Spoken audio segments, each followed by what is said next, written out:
They look at all the on-lot systems in the area. Why are they on on-lots? Are they hard to get to areas? Are they areas that are isolated? Are they areas that are fantastic and their on-lot systems are doing great? They don't need any sewage and people just need to stay away. So in the 2014 report, the county identified that Finleyville-Aroma may or may not have some issues. It was part of the Act 537 update for Peters Creek. With that, the township spoke with the DEP, and in September of 2016, they were approved to address sewage planning on the Finleyville-Aroma road section, from the top of the hill down to the bottom of the hill.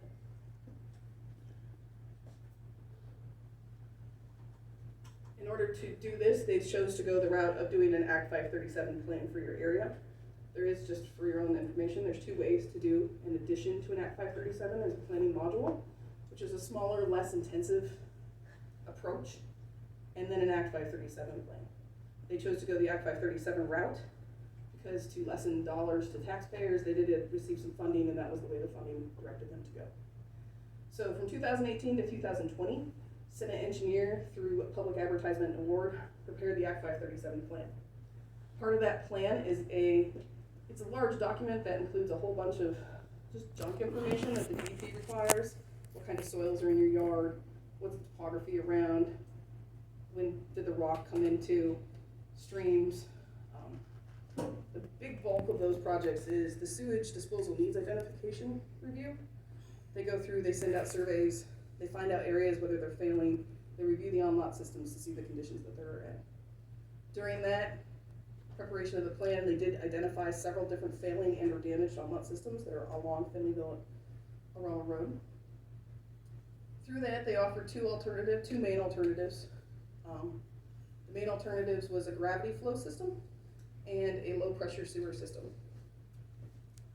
To explain the difference of the two, a gravity flow system is just how it sounds. You have a pipe in front of your house, pipe goes down, flows by gravity, flows down to another, gravity takes it downhill.